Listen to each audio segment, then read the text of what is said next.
le monde. J'ai parlé plusieurs fois sur cette chaîne de la mine de Champagnac. Évidemment, c'est mon sujet de recherche, j'en parle. Par contre, il y a une chose que je n'ai pas faite, c'est de faire un récapitulatif général des grandes étapes de l'histoire de l'exploitation du charbon sur le bassin de Champagnac. Et je trouve que ça manque un peu, donc il est temps de le faire. Au tout début, ça a commencé au XVIe siècle. On a la première trace d'un document évoquant une terre ici qui s'appelle terre de la Charbonnière, signe qu'on connaît qu'il y a du charbon ici. C'est la trace la plus ancienne qu'on a d'une connaissance du charbon ici, et il semblerait qu'à cette époque, le charbon était récolté parce qu'à des endroits il affleure à la surface, et il était récupéré par des paysans locaux qui récoltaient ou qui creusaient légèrement pendant les périodes creuses, et le vendaient aux forgerons, au maréchal Ferrand en échange de ses services, et ils pouvaient l'utiliser pour leur chauffage personnel. Et donc ça va être pendant les premières années comme ça, enfin même pendant les premiers siècles, jusqu'au XVIIIe siècle, au moment où il va y avoir les premiers puits. Des puits très artisanaux. Alors là, je vais vous montrer un peu, hop, ça va bouger un peu, mais je vais vous montrer un peu à quoi ça ressemblait, ces premiers puits. Alors voilà, attendez, je vous mets là. Attendez, il faut que je bouge. Voilà, donc on voit des puits peu profonds, vous voyez, petite couche de terre, on creuse avec simplement des petites échelles, ou comme là, une descente qui se fait dans un tonneau, voire comme ici, accroché comme ça à des cordes, encordées de manière très artisanale. Parce qu'en effet, ces paysans à ce moment-là n'ont pas de moyens industriels, à différence de ce qu'il va avoir par la suite. C'est juste des groupes de paysans qui creusent quand les récoltes ne se font pas. Donc les puits font 10-20 mètres, les galeries, pareil, une vingtaine de mètres grand maximum, elles ne sont pas boisées, l'exploitation dure quelques mois puis s'interrompt, mais c'est les prémices. Mais à l'époque, c'est la plupart du temps clandestin. Il y a quelques autorisations qui sont données pour une durée d'1 an par le roi, parce que les ressources du sous-sol appartiennent au roi, mais le gros du temps, l'exploitation se fait clandestinement.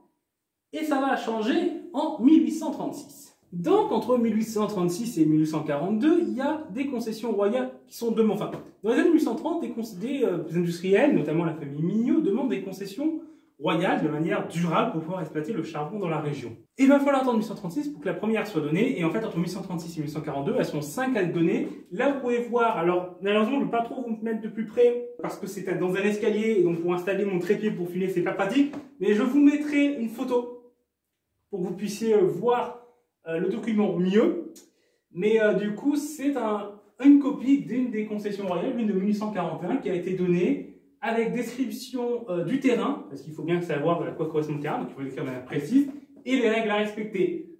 Il faut exploiter le charbon régulièrement, il faut verser des indemnités aux propriétaires de surface, et plus le charbon est profond, plus l'indemnité à verser est faible, etc. Et c'est signé par le roi à l'époque, c'est Louis-Philippe, puisqu'on est dans la monarchie de Juillet. Donc les concessions Wall Blanc-Là, pareil, c'est dans l'escalier une nouvelle fois, donc le trépied, je vais pas vous le poser plus près. Donc je ferai comme pour la concession, je vous mettrai une photo, mais on voit du coup les 5 concessions ici, avec les 4 en haut qui vont être celles qui vont être fusionnées par la suite dans les années 1860 en une seule, 4 concessions mais propriété d'une seule entreprise, qui sera donc la Société des Houillards de Champagnac, qui va être l'entreprise principale qui va exploiter le charbon dans la région. Et la 5e, la concession de Champlex, qui va être les mines de Vandes, sur la commune de Bassignac, pas très loin, qui va rester autonome. Et la carte ici montre les autres mines de charbon de la région, celle de Messé qui est la plus proche, et les autres, du coup, Brassac, Saint-Éloi, Bruxelles, Lomance, etc. Donc, comme je vous ai dit, oui, il y a la fusion des concessions autour des années 1860, parce qu'avant, les stations restent très rudimentaires. Ça s'industrialise un peu, des machines à vapeur commencent à s'installer, les stations se pérennisent, mais ça reste très modéré, on n'extrait pas grand chose.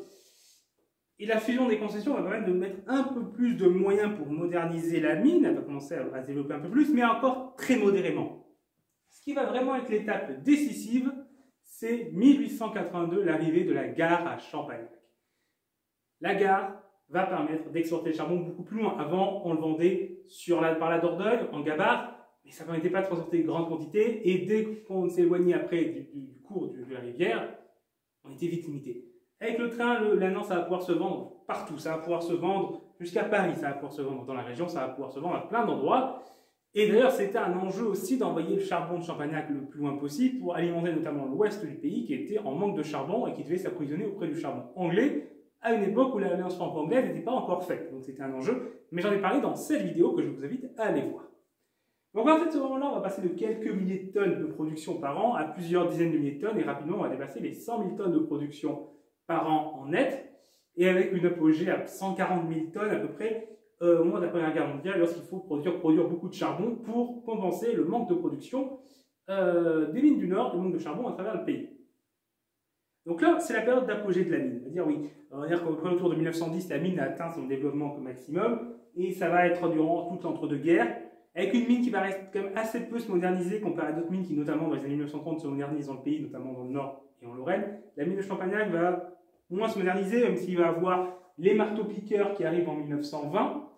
Puisqu'il va avoir les marteaux-piqueurs qui arrivent dans les années 1920, on peut voir marteau-piqueur, marteau-perforateur. Ça fonctionne à air comprimé, on a des bonbonnes d'air comprimé qui sont remplies en surface, elles sont descendues pour alimenter le marteau-piqueur et le marteau-perforateur. Donc ça c'est marteau-piqueur, ça c'est marteau-perforateur. Le marteau-perforateur, lui, on lui met du coup des barres comme ça, au bout, qui du coup tournent et puis permettent de faire des trous dans la roche. Donc ça, on commence à remplacer progressivement les pioches. Ça se fait dans l'entre-deux-guerres dans quasiment toutes les mines en France. Ça permet de produire plus, par contre ça dégage beaucoup plus de poussière. Et donc plus de problèmes de silicose et d'anthracose, qui sont les deux maladies respiratoires des mineurs, notamment les mineurs de charbon. Pareil, j'ai fait une vidéo sur le sujet, n'hésitez pas à aller la voir. Et à l'époque, ce n'est pas encore reconnu. Donc du coup, ça fait plus de poussière, plus de problèmes respiratoires, mais ce n'est pas reconnu, il n'y a pas encore des mesures de sécurité. Ça, il va falloir attendre après la Seconde Guerre mondiale. Un événement qui va marquer quand même cette période d'apogée de la mine, de grand développement de la mine, donc on va dire des années 1882 et 1910 à peu près, la période d'essor de la mine, c'est l'essor aussi du mouvement syndical, avec la grande grève de 1895 qui va durer commencer autour du 17 mai. J'ai fait une publication sur le sujet, je vous mettrai le lien en description, qui va se déclencher. Alors au début, il y a eu le syndicat qui commence à se former en 1894, qui se développe progressivement et qui prépare la journée du 1er mai avec plusieurs revendications, la journée de 8 heures pour les chantiers dangereux, augmentation de salaire, le fait d'être payé à la quinzaine, aussi le fait de ne plus avoir à payer l'huile des lampes, plusieurs revendications comme ça, et le 1er mai se déroule malgré les menaces de la direction qui tente de faire pression et de dire « ne faites pas grève, sinon vous serez licencié ». Mais comme le mouvement était très suivi, la mine ne peut pas licencier tout le monde, et le 2 mai, le travail reprend. Il y a de la tension sociale dans l'air, mais ça reprend. Le problème, c'est que le 17 mai, il y a un mineur qui était déjà dans le viseur de la direction, qui quitte le travail plus tôt pour se rendre à l'enterrement du parent d'un de ses collègues. Ce départ plus tôt sans autorisation va être pris comme prétexte pour le licencier. Le lendemain, quand il arrive pour aller travailler, donc non, il a été licencié du coup le 16 mai, il arrive le 17 mai. Il arrive et à l'empisterie, on lui dit « Ah ben non, t'es mis à pied, t'as plus à travailler là. » Donc, retourne chez toi. En réaction, ses collègues se mettent en grève de manière spontanée. Et puis rapidement, donc, ça va s'étendre à l'ensemble de la mine. Et la grève, du coup, ainsi se lance. En reprenant globalement les mêmes revendications, ainsi que l'annulation de la mise à pied. Ainsi que l'annulation, par la suite, des différents licenciements que la direction de la mine veut imposer aux leaders des grévistes, puisqu'ils ont annoncé qu'ils allaient en licencier 10. Et au début, elle se montre intransigeante, malgré les tentatives de négociation des élus locaux et de la préfecture, qui veulent tenter d'apaiser les choses. On est dans le Cantal, ce n'est pas un département qui est habitué aux grands mouvements sociaux, aux grandes grèves. Donc on essaye de régler les choses un peu par l'apaisement. Il y a l'armée quand même qui est envoyée, on voit là pareil, bon, la photo n'est pas très bonne qualité, mais je vous mettrai une photo en meilleure qualité en illustration de l'armée présente sur le territoire qui occupait le bassin. Il y a eu peu d'affrontements, il y a eu des tensions, des arrestations, mais il y a eu peu d'affrontements. À l'occasion de cette grève, il y a Jean Jaurès qui est intervenu à l'Assemblée nationale pour défendre les mineurs de Champagnac.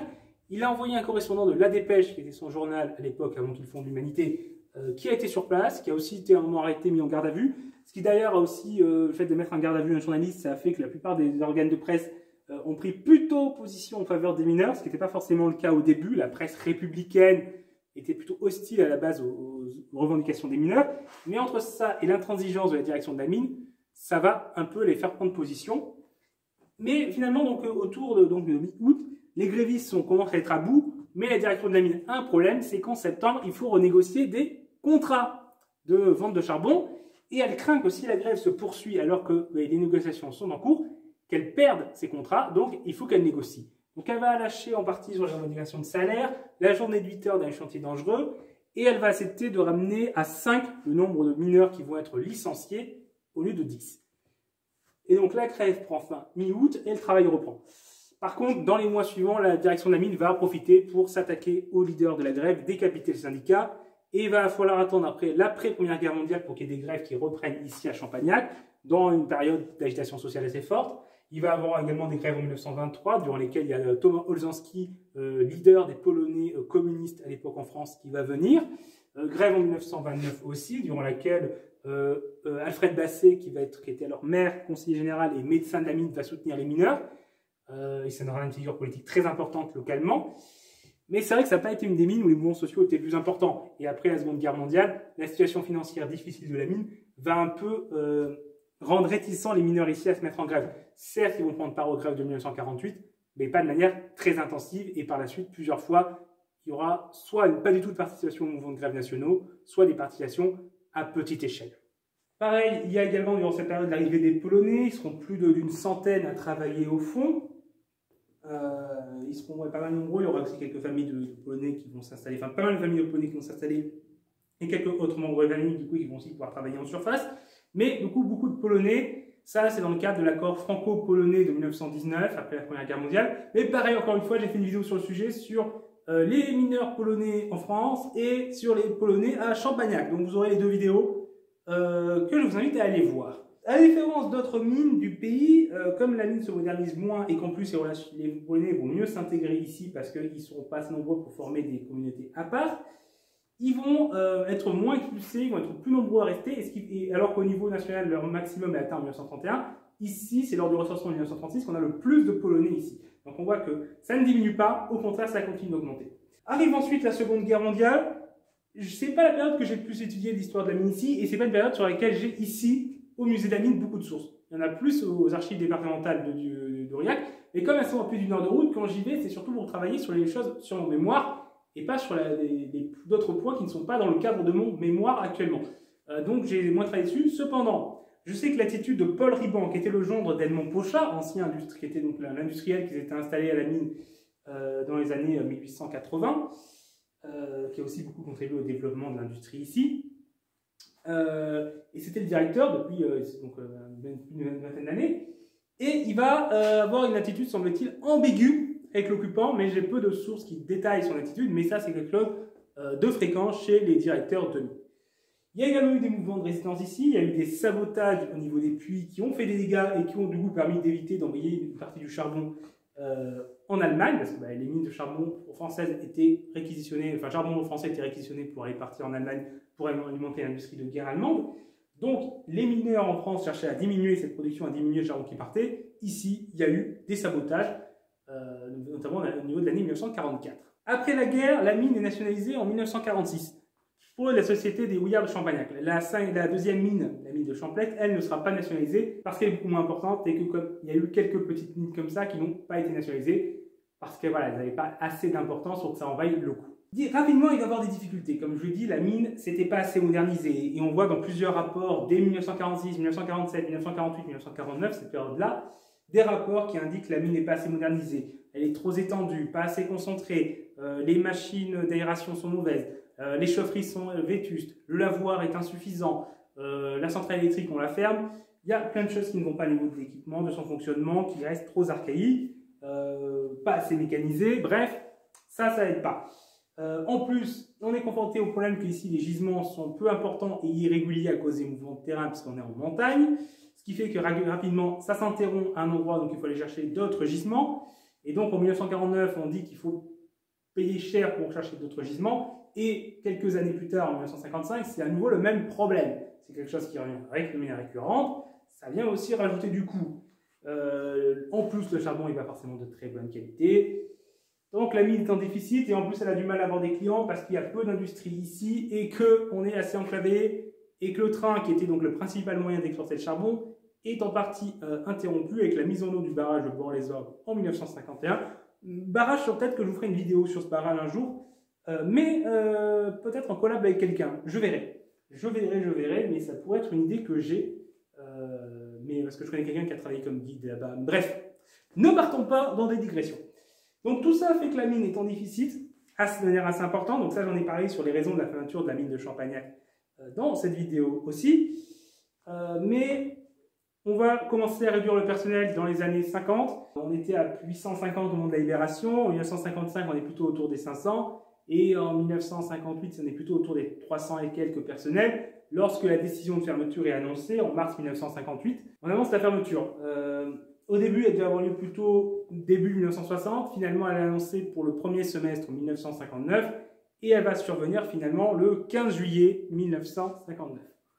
D'ailleurs, je pense que l'été prochain, pour cette date-là, je vous ferai une vidéo complète sur non seulement les raisons de la fermeture, mais surtout de cette gestion de la fermeture, qui a impliqué beaucoup d'acteurs locaux, parce qu'il a fallu mener à la fois, parce que ce qui a rapidement été fait, c'est qu'on s'est peu opposé à la fermeture. C'est surtout la CGT et le Parti communiste français qui sont opposés à la fermeture. Les autres acteurs locaux, partis, élus, institutions économiques, préfectures, ont considéré que la fermeture était inévitable. Et c'est vrai que, au vu de la situation économique et au vu de la stratégie charbonnière qui était nouvelle dans le pays, dont je parle également dans cette vidéo, je passe beaucoup de temps à vous envoyer vers d'autres vidéos parce que j'ai fait beaucoup de vidéos sur l'histoire des mines et l'histoire des mines de Champagnac s'inscrit dans cette histoire-là. Bref, la fermeture de la mine était difficilement évitable vu les choix politiques et vu le déficit. Donc, ce qui a compté, c'était essayer d'attirer de nouvelles entreprises, mener la reconversion à bien. Et donc, on a contacté énormément des dizaines et des dizaines d'entreprises et d'industriels, Michelin à Clermont, Chaussegros dans l'aluminium vers Issoire. On a contacté aussi la mine d'uranium à côté à Saint-Pierre, les tanneries de Bord-les-Orques, les menuiseries locales, notamment les menuiseries La Paire. Et après, il y a eu des entreprises parisiennes aussi auxquelles on a proposé de venir s'installer ici en échange d'avantages, notamment de pouvoir récupérer des infrastructures gratuitement, d'avoir des aides financières également pour se lancer, des prêts, notamment de Charbonnage de France et de la CECA. Et au final, quand même, peu de projets vont aboutir parce qu'on est, comme je vous ai dit, dans un endroit enclavé, ce qui signifie plus de difficultés à faire venir de matières premières et plus de difficultés à vendre sa production.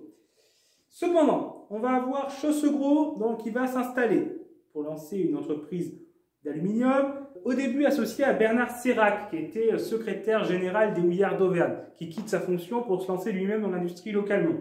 Cependant, il va avoir une brouille entre lui et Chaussegros, et Bernard Sérac va lancer sa propre entreprise Alumétal, qui va finalement se lancer et s'installer et être présent ici jusqu'aux années 70, alors que Chaussegros va disparaître autour de 1961-1962. Il va avoir une entreprise d'aluminium, la Sacatec, qui est encore présente aujourd'hui dans l'ancien puits Pochin, qui du coup produit encore du caoutchouc ici et qui a pu donc s'installer pareil au début des années 60, le temps de lancer son industrie. On a la menuiserie La Paire qui sont développées, les tanneries de Bord-les-Orques qui ont réemployé des anciens mineurs, les mines de Saint-Pierre aussi a repris quelques anciens mineurs, mais tout ça n'a pas créé assez d'emplois et une grande partie des anciens mineurs ont dû se déplacer et aller travailler dans d'autres mines de la région, les mines de Meussé principalement, qui étaient les plus proches, également à Massac, à Lomance, à Saint-Éloi, etc.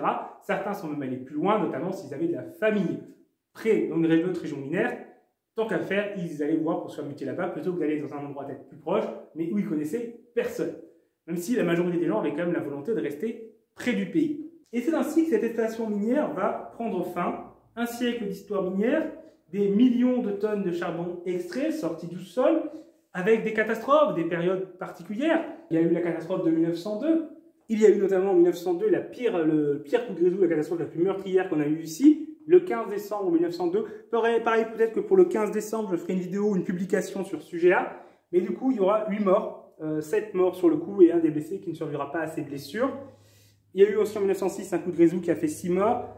2 coups de grésoux en 1881, un le 25 mai qui a fait 1 mort, un 3 jours plus tard, le 28 mai, 3 morts, et bien d'autres, et puis les problèmes des maladies. Plus d'une centaine de mineurs vont mourir de différents accidents, de différentes maladies liées directement à leur travail ici, pendant l'histoire de la mine ici. Donc ça a été une histoire très importante, une grosse production, beaucoup de morts, et ça a pris fin, et c'est vrai que ça a marqué le territoire, la perte démographique. Champagnac avait plus de 2000 habitants, c'est 1 millier maintenant, Ydes 2500, 1600 maintenant. Perte d'activité commerciale, perte d'activité culturelle, un choc pour la population de cette industrie qui certes était dure, mais qui m'avait marqué le territoire, qui était là depuis des générations, qui avait marqué le paysage également.